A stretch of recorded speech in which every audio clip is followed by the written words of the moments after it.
Assalamualaikum, selamat pagi. Kita mulai pagi hari ini dengan secangkir kopi. Semoga hari ini kita lebih fresh, lebih berenergi, lebih sehat lagi, dan sampai mendatang. WHO membicarakan bahwa masa harapan hidup manusia itu semakin panjang. Dulu 70 tahun kita dianggap kakek-kakek, dianggap nenek-nenek. Sekarang enggak. Saya banyak pasien saya atau yang saya kenal usia 70 tahun masih setir mobil, usia 70 tahun masih naik kendaraan bermotor. Asik-asik aja gitu, sehat-sehat aja. Nah, itu menunjukkan memang masa usia harapan hidupnya memang panjang. Problem pada masa usia hidup yang panjang adalah apabila terjadi penyakit-penyakit degeneratif. Kenapa? Penyakit-penyakit degeneratif itu kan karena usia. Nah, bisa nggak dicegah? Bisa, agar dia tidak muncul. Dengan apa? Dengan lifestyle yang baik. Apa saja sih penyakit degeneratif? Hipertensi, diabetes, dengan komplikasinya yang seringkali kita lihat bahwa hingga pada usia tua menyebabkan ketidakberdayaan. Atau osteoartritis, pengapuran pada lutut. Nah, itu juga sering terjadi pada usia-usia yang sudah mulai tua. Ya, nah, dengan kondisi yang seperti itu hingga sulit untuk beraktivitas dengan baik, bahkan merepotkan orang lain, atau juga beribadahnya juga nggak enak gitu. Kita mau beribadah kayaknya nggak nyaman gitu. Karena apa? Karena ada halangan-halangan yang seperti itu.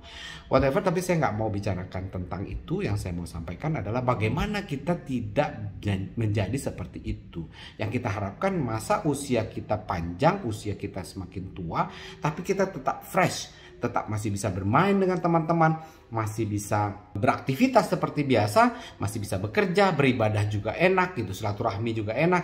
Nah, apa yang harus kita lakukan? Yang pertama, olahraga. Perhatikan olahraganya. Olahraga sesuaikan dengan diri kita, nggak boleh ikut-ikutan orang lain. Kita yang berat badannya berlebih, ya jangan olahraga lari-lari atau loncat-loncat. Kenapa? Nanti kakinya sakit. Kakinya belum siap menopang berat badannya. Nanti setelah olahraga kontinu, berat badan sudah semakin menyusut, boleh dilakukan dengan yang lompat-lompat. Atau yang tulang belakangnya bermasalah, kan banyak yang terjadi HNP dan sebagainya. Juga jangan melakukan jogging, jangan melakukan badminton, jangan melakukan mungkin tenis. Jangan, tapi mungkin bisa dengan berenang, bisa dengan bersepeda. Itu lebih baik untuk tulang belakangnya dibandingkan olahraga-olahraga yang saya sebutkan sebelumnya. Atau sesuaikan dengan usia kita.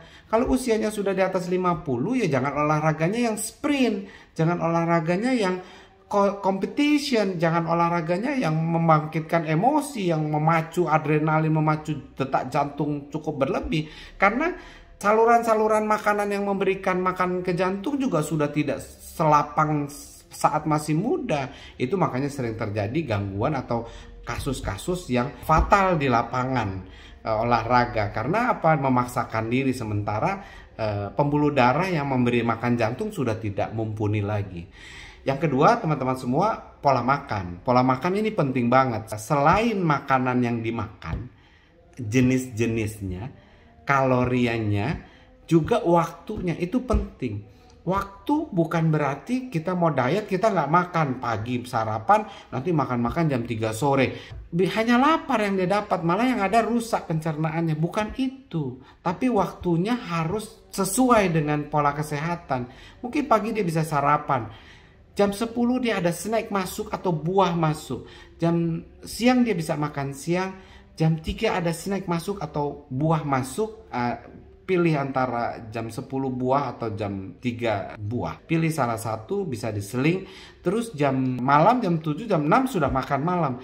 Problemnya adalah kalorinya harus kita jaga. Jangan kalori juga berlebihan hingga kita menyebabkan jadi gemuk. Pasti teman-teman pikir makan banyak amat tapi bikin gemuk. Kalorinya harus dijaga. Yang kedua, porsinya juga penting kita atasi. Bagaimana kalori yang dibutuhkan, bagaimana porsinya disesuaikan lagi dengan badan kita, itu nanti bisa dikonsultasikan lebih lanjut.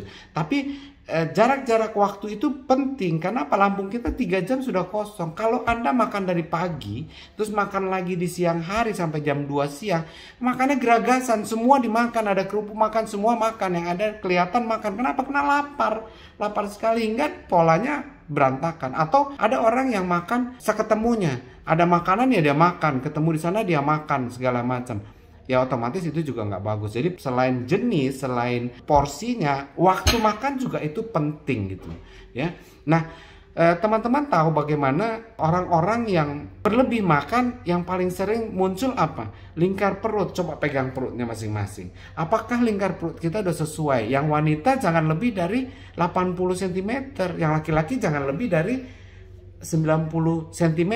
Kalau sudah mulai berlebih, is warning, kita mesti hati-hati, kita mesti jaga itu. Bagaimana kita bisa memperbaiki dan diet. Coba polanya diperhatikan ya. Dan ini dilakukan kontinu sampai kapan? Seumur hidup, sampai kita terus. Bukan berarti saat kita turun berat badan udah kita mau semaunya kita lagi. Itu yang malah lebih bahaya. Kenapa? Karena saat kita turun berat badan kita terus kita semaunya, saat kita naik, yang naik itu lemak, otot kita tidak ikut naik. Padahal waktu turun otot kita ikut turun. Nah, itu kan problem gitu. Nah, jadi saran saya bagaimana kita mengikuti itu jadi sesuatu yang secara kontinu, konsisten, walaupun ringan, tidak harus berlebihan. Yang ketiga, bagaimana memanajemen stres kita.